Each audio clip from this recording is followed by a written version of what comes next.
A shortage of ballot papers has been reported at numerous polling stations in Zimbabwe today, where people have been casting their votes for a new president and new members of the legislature. The election is happening at a time when the country is still battling soaring inflation, a faltering economy and high levels of unemployment.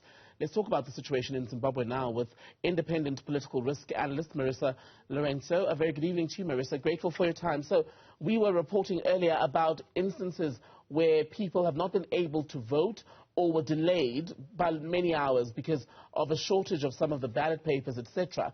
How much doubt does that cast over the credibility or the outcome of this election, whatever it will be?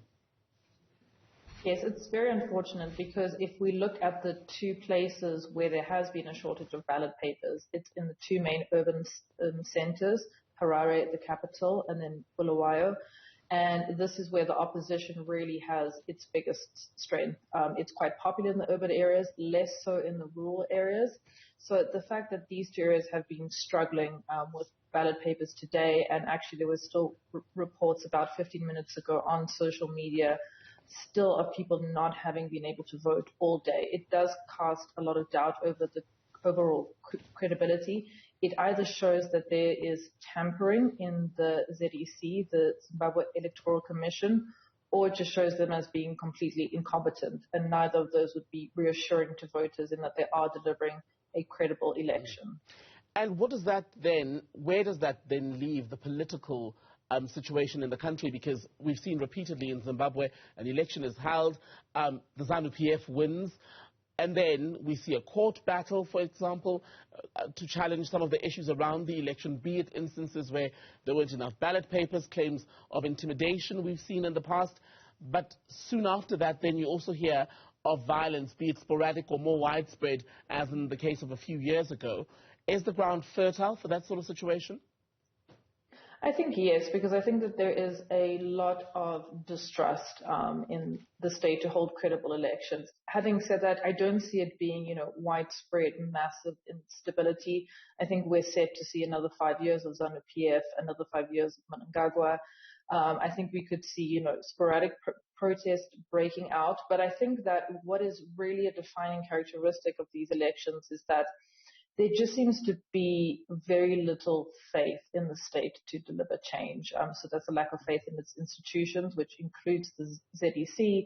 It includes the courts to really effectively hear a court challenge and not be biased in favor of ZANU-PF. So yeah, just a kind of lack of faith where people feel that change, if it's going to come, is not going to come through the ballot box. Mm-hmm. And, it's quite disappointing because elections are usually a time, that are supposed to signal hope. And we saw this in the 2018 elections, which was the first time that Mnangagwa would effectively be running for president after Mugabe was disposed. But that hasn't really translated into any kind of hope for the Zimbabwean population. And the problems, Marisa, in Zimbabwe are not unique. Issues of poverty, unemployment, corruption, collapsed public services, a currency that's not worth much to speak of, right?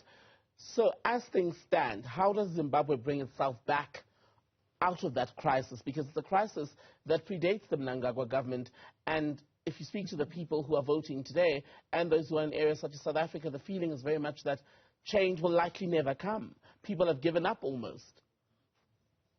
Yeah, I think, it's very, very difficult for Zimbabwe's economy because, like you rightly said, the currency is effectively worthless. And Zimbabwe is also shut out of a lot of international engagements. And I think what is really perplexing is that, we had end of last year, earlier this year, the Mnangagwa administration was trying to re-engage the West. It was working with the African Development Bank. It was working with the former president of Mozambique, Joaquim Chissano, and it was trying to have some of its debt pardoned so that it can unlock critical financing from the IMF.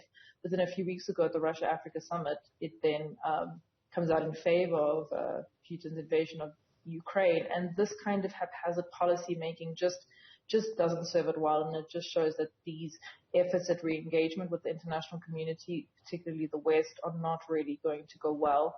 And that's something, that even if there's a new administration that comes in with this election, which I doubt, that the economic situation that Zimbabwe has found itself in is going to be something that's very, very difficult to come out of. The Zimbabwe government, or at least the ZANU-PF government, will tell you that what's gone wrong is not because they're not trying to fix the country or have not tried. They, in fact, are still blaming Western sanctions for being what has been most counterproductive. Is it even easy to tell at this point where each of the lines or the line begins for each of those issues? Yeah, the whole debate around sanctions, I think ZANU-PF has really used it to its benefit. If you look at the actual sanctions that are on, or that are towards Zimbabwe, these are very targeted sanctions towards, I think, 2 state institutions and several individuals. They're not sanctions against the country as a whole. But what ZANU-PF does very well is that it uses these existing sanctions and it says, well, that this is against the whole country and this is why it can't access financing. And that's just simply not true. The reason why it can't access financing is because it's just so indebted to its bilateral creditors and also to the World Bank that even though it doesn't actually owe the IMF any money, it can't access IMF funds until it clears those debts.